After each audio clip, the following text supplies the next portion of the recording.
Hey, adults ages 18 to 24. Do you like the real world? Do you like road rules? Do you like horror films? If you said yes to all three of those, why did you do that? But also, if you did that, I have a movie for you. It's called Slashers. It's kind of funny because you slash them all up and put them in one movie together. It's the movie. Slashers, get it? Like the genre, and it's also a reality show. I'm funny, right? He's call me funny. Warning: the following movie review is reviewed by a guy who loves horror way too much. He's a huge fucking nerd. The movie actually covers topics such as blood, gore, violence, and sexual assault.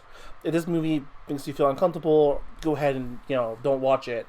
Also, this movie isn't for kids. YouTube, please, it's not for kids. Okay, let's just jump right into this shit here. So, this movie is why I invented the bias disclaimer.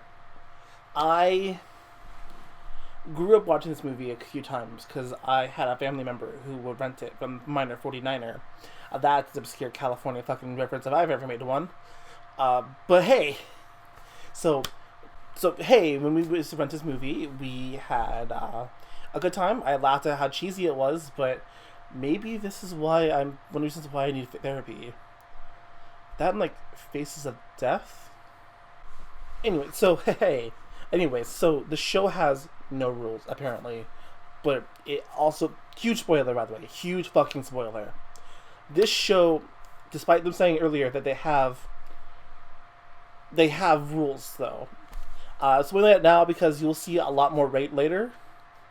So that's why I want to let my bias kind of jump in here. So, this show, has no rules. But it's weird because there are rules.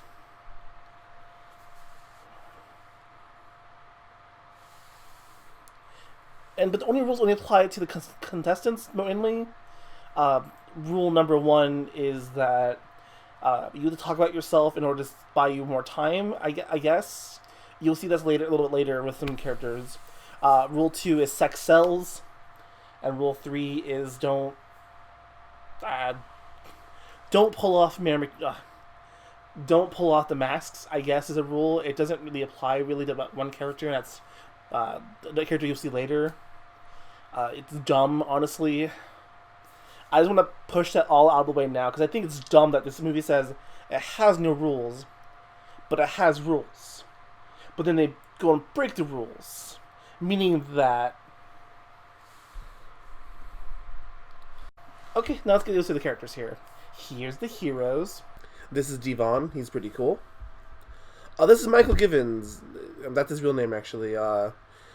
His vibe is not good. Like, if you were to put the Blue Ranger from Mighty Morphin Power Ranger, but make him a serial killer diaper fetishist. This woman is supposed to be China, right?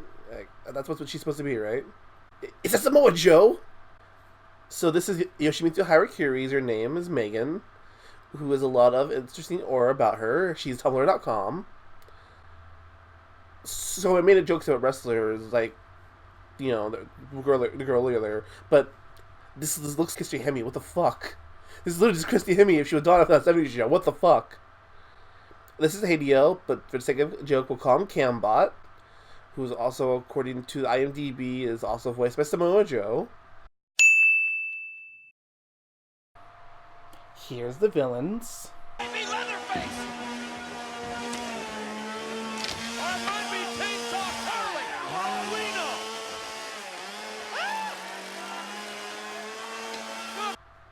These wrestling jokes are gonna kill me, isn't it? Hold up. Is Chainsaw Charlie just wearing a Mad Magazine mascot mask? Because that's not a Leatherface mask. Not a parody of it. That's just Mad Magazine. What the fuck? This is Preacher Man. He's a preacher. That's really it. For now, at least. This is Dr. Ripper. He's a dentist, right? Like, if the dentist was also Hannibal Lecter? I don't know. So our heroes enter the maw of hell. Who will win? Who is next? Well, let's find out. But while we're in the danger zone, the goth girl grandstands saying that she's here to die as a protest to America? But they're in Japan, and sadly, Dr. Rabbit's also kind of like again a perv, and I can't wait for the bed to dust. Okay. Wait, hold up. So this is a slasher movie saying that slashers are bad, and but it's not really conveyed that way because slashers are still seen as a good thing in this. I think it's dumb. I like it, but it's dumb. So, anyways, after we get a political grandstand aside here, we reveal that the movie actually does have rules. But the movie earlier just said, comma, and I quote, "Before we meet our contestants, let me refresh any new viewers on our rules." There are none! But wait, if there are no rules, but there are rules, but there are no rules, and that's the case then, I guess we don't need this for anything. now we're being lectured by Preacher Mang about how Martin is bad. Praise Jesus, Preacher Mang. This rules thing really is bothering the characters. Wow, because now that we're on a commercial break, they decided to interact anyways and get shocked because of it. Like, shock a caller. It's weird because this is not explained to the characters. That actually comes to a pretty cool point later. really later. Anyway, so not Megan's still topless, our boy Devon says, "Yo, here's a shirt, baby girl." But then they all switch shirts later. But they also reveal that if Megan's topless, she can survive longer, meaning she's the final girl. If she's the final girl movie, you should probably tag your spoilers. Jeez.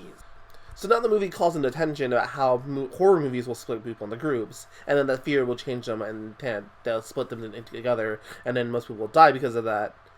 But the movie is right, and you stand a better chance in a group, however, mostly in cases where there's only one horror killer movie man. Wait, hold up. Is this movie just low-budget Scream? No, hear me out. So, this movie does what Scream does. It critiques and parodies slashers in a way that hasn't been done before. Well, it was done when Scream did it, but still. But this also is critiquing like is this a Scream for like low budget horror like reality shows? That's a lot, I guess, but still, why?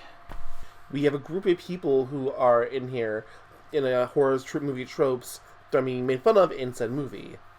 Sound familiar? It's just Scream. Or slashers, I guess. So while all this is happening, Samoa Joe decides to hit on the redhead, even pretending to be her bodyguard. And for some reason, China's offended by this. I guess because it's sexist, I guess.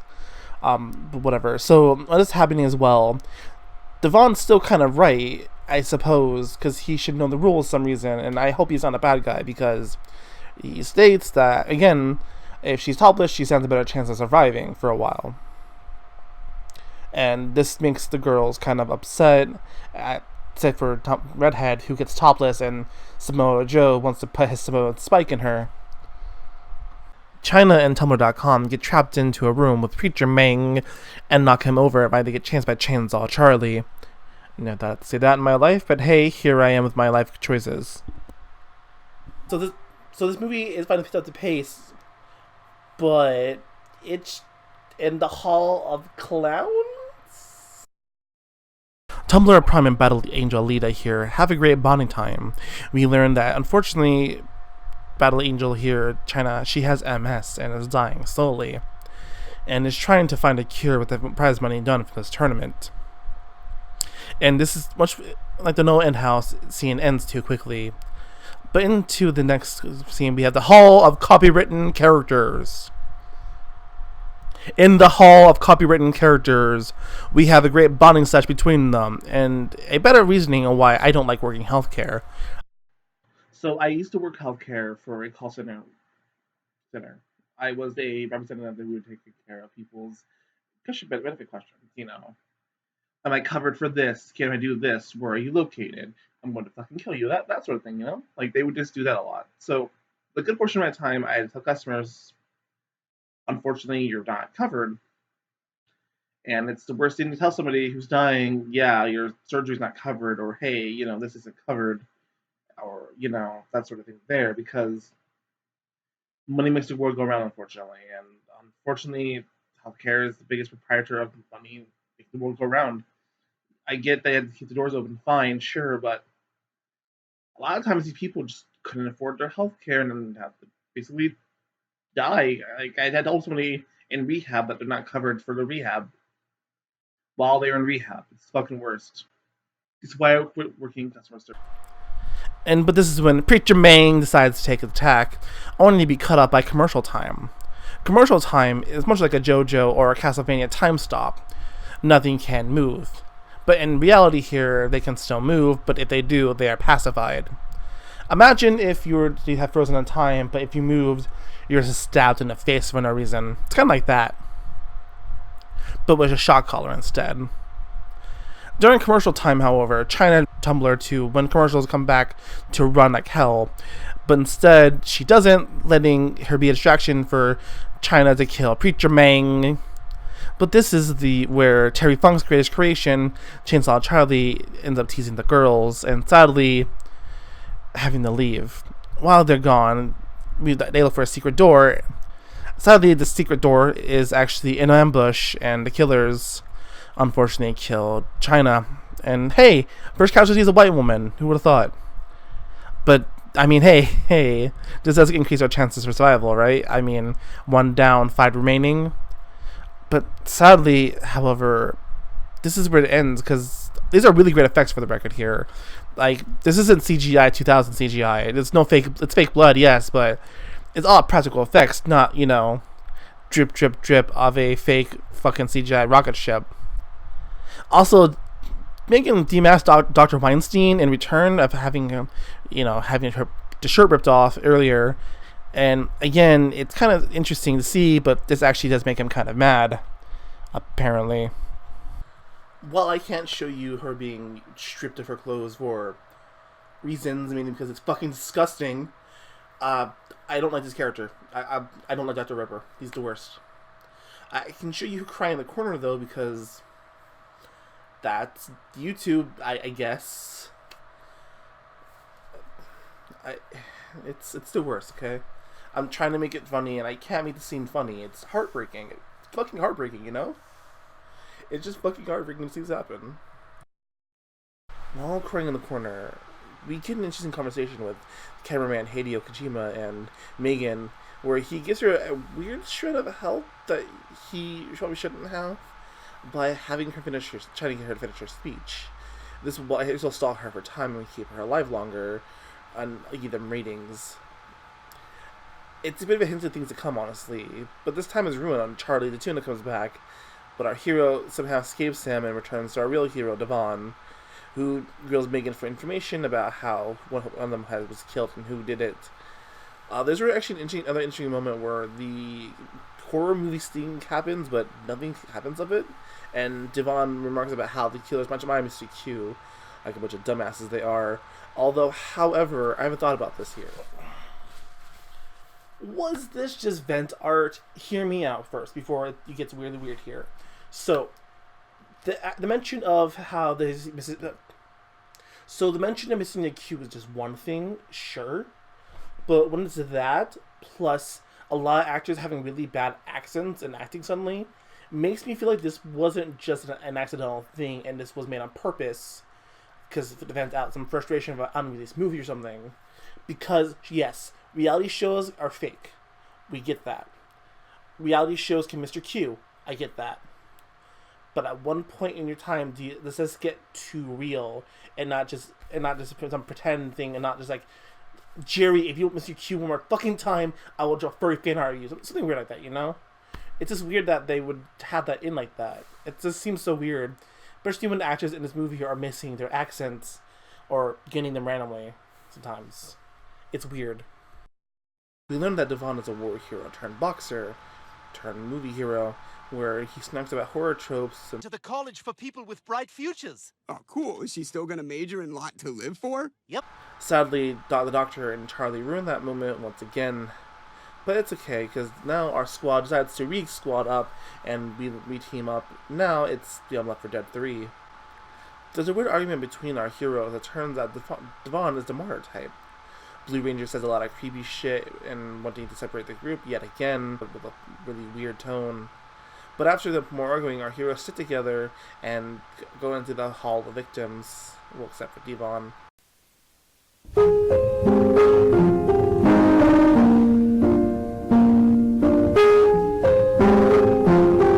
But we learned this in a really weird way, because it's not just mentioned that, the Hall of Victims, it just happens to be there. We only know this because Blue Ranger decides to otaku and mark out about it, stating that the Doctor... No, I've just always been respectful of those who were the best in their professions, whatever. The group decides to argue yet again. Dr. Seuss attacks them once again, leaving a scorched red cut into the face of our red-headed hero, and Tumblr.com decides that Blue Ranger should use his shirt to help heal her. No, I can't show this thing to you because it's disturbing and it's not okay. I mean, Dr. Seuss is a villain, sure, fine, but, like, it's not a good look, fam. Maybe that's why the Doctor did nothing under else of this film. This isn't okay. I mean, I get that's the point, but this is hard to watch now. This is just hard to watch now.